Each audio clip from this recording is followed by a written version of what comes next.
प्रश्न 1, ब्रिटिश संविधान की प्रमुख विशेषताओं का वर्णन कीजिए। Describe the salient features of the British constitution.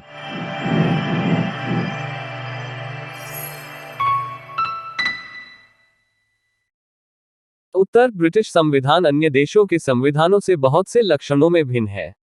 यह देश के कर्णधारों द्वारा निश्चित स्थान व समय में निर्मित नहीं हुआ, वरन समय समय पर विभिन्न आवश्यकताएं उत्पन्न हुई और उन्हीं के आधार पर संविधान का विकास होता गया। ब्रिटेन के लोगों ने सर्वप्रथम यह खोज की कि किस प्रकार राज्य प्रजातांत्रिक प्रणाली के आधार पर चलाया जा सकता है। यही कारण है कि संविधान की विशेषताओं का वर्णन हम करने को उत्सुक हैं। ब्रिटेन के संविधान की प्रमुख विशेषताएं इस प्रकार हैं। एक, अलिखित संविधान। ब्रिटिश संविधान का स्वरूप अलिखित है। यहाँ इंग्लैंड का संविधान नाम का कोई सरकारी प्रलेख उपलब्ध नहीं है। जिन विधियों और सिद्धांतों के आधार पर ब्रिटेन में शासन चलता है, वह ब्रिटिश समाज के रीति रिवाजों, परंपराओं आदि पर आधारित है। हाँ, इनमें से कुछ को संसद ने पारित कर अधिनियमों का रूप दे दिया है, जैसे महाधिकार पत्र 1215, अधिकार याचना पत्र 1618, संसद अधिनियम 1911 जो सन 1949 में संशोधित किया गया आदि ब्रिटिश संविधान के प्रमुख अंग हैं।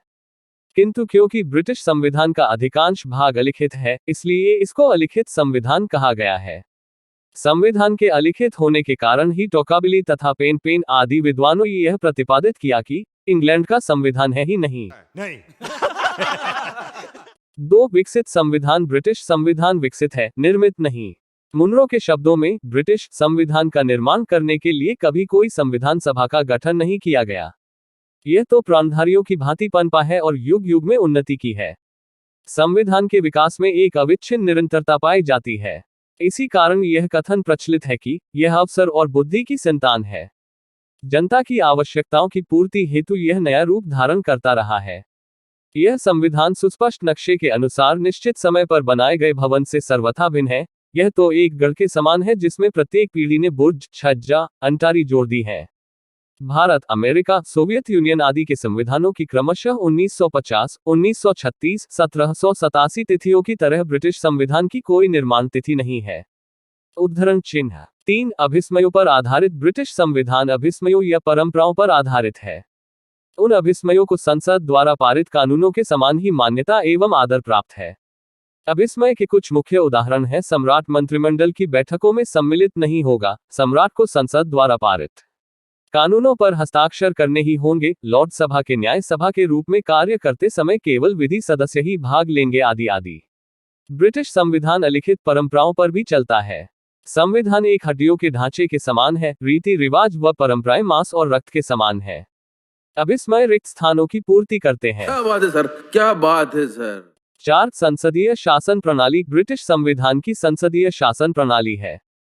इसका अभिप्राय यह है कि कार्यपालिका व्यवस्थापिका के प्रति उत्तरदायी है। इसमें दूसरी बात यह है कि ब्रिटेन में राजा संवैधानिक अध्यक्ष के रूप में कार्य करता है और प्रशासन कैबिनेट के द्वारा चलाया जाता है। कैबिनेट तब तक ही पद पर बनी रह सकती है जब तक कि इसको संसद का विश्वास प्राप्त है।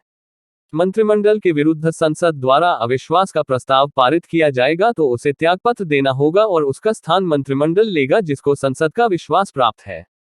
फ्रांस, भारत, ऑस्ट्रेलिया और न्यूजीलैंड आदि देशों ने ब्रिटेन की संसदात्मक शासन प्रणाली का अनुसरण किया। 5, संसद की सर्वोच्चता। ब्रिटेन में संसद कानूनी रूप से सर्वोच्च तथा शक्तिमान है। वह पूरे देश के लिए किसी भी विषय पर कानून बना सकती है। ब्रिटेन में संविधान संशोधन विषय को भी साधारण विधेयक की भांति संसद सामान्य बहुमत से पारित कर सकती है। ब्रिटेन में न्यायिक समीक्षा की पद्धति नहीं है। सर एडवर्ड कोक के शब्दों में, उसकी संसद की शक्ति तथा क्षेत्राधिकार को किसी कारण अथवा व्यक्तियों द्वारा सीमित नहीं किया जा सकता। डी. लामरे के शब्दों में, ब्रिटिश संसद पुरुष को स्त्री तथा स्त्री को पुरुष बनाने के अतिरिक्त और सब कुछ कर सकती है। बात तो सही है। 6, सिद्धांत और व्यवहार में अंतर। अन्य देशों में संवैधानिक प्रावधानों में तथ्य भरे रहते हैं, किंतु ब्रिटेन के सिद्धांत और व्यवहार में अंतर है। मुनरो का कथन है कि इंग्लैंड में कोई बात जैसी दिखाई देती है वैसी नहीं है और जैसी है वैसी दिखाई नहीं देती। जैसे सिद्धांत में रानी को देश की कार्यपालिका, व्यवस्थापिका तथा अन्य संबंधी सभी शक्तियां प्राप्त हैं। सब अधिकारी प्रधानमंत्री और अन्य मंत्रियों को मिलाकर रानी के द्वारा नियुक्त किए जाते हैं और उसी की इच्छानुसार अपने पद पर बने रह सकते हैं, किंतु व्यवहार में रानी का प्रशासन पर कोई नियंत्रण नहीं है। उसकी सब शक्तियों को अब क्राउन को एक संस्था का रूप प्रदान कर दिया गया है। रानी अब केवल संवैधानिक अध्यक्ष है। 7 विधि का शासन। ब्रिटेन के संविधान की अन्य विशेषता यह है कि वहां पर विधि का शासन है, जिसका अर्थ है कि ब्रिटेन में विधि सर्वोच्च है। प्रो डायसी ने विधि में निम्नलिखित तीनों बातों का समावेश किया। प्रथम, किसी भी व्यक्ति को बिना अपराध के दंडित नहीं किया जा सकता। द्वितीय, कोई भी व्यक्ति कानून से परे नहीं है।